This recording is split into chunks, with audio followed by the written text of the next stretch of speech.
તો કચ્છમાં આશા વર્કર બહેનોના પગારના મામલે હવે આશા વર્કર બહેનો લડી લેવાના મૂડમાં જોવા મળી રહી છે। 3 મહિનાથી પગાર ન મળતા ભારે વિરોધ દેખાઈ રહ્યો છે। કચ્છમાં આશા વર્કર બહેનો પગારથી વંચિત છે। જિલ્લા પંચાયતમાં બહેનોએ રજૂઆત કરી। આશા વર્કર બહેનોને 3 માસથી પગાર નથી મળ્યો। બહેનોએ કામગીરીથી અળગા રહી વિરોધ નોંધાવ્યો।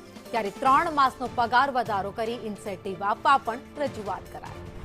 આશા વર્કર બહેનો ચૂકવણા બાદ કામ કરે તેવી ચીમકી ઉચ્ચારવામાં આવી છે। ને પોતપોતાના અમે અર્બનમાં બધે લેટર આપી આવ્યા છીએ। એમોને અમારા અર્બનમાં એમઓ અમારા હાલ્યા ગયા એટલે અમે ડાયરેક્ટ જિલ્લા પંચાયત આવ્યા છીએ। હવે અમે ટીએચઓ સરને પણ લેટર દેવા જવાના છીએ।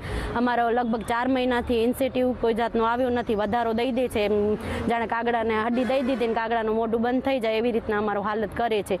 તો એના માટે અમે આવ્યા છીએ કે અમારો ઇન્સેન્ટિવ જ્યાં સુધી પૂરેપૂરો ચૂકવણું નહીં થાય ત્યાં સુધી અમે કામગીરી બંધ રાખીએ છીએ। અમારો 8 વાગે પગાર આવી જશે, સવારના તમે 9 વાગે કામ ઉપર ચડી જશો।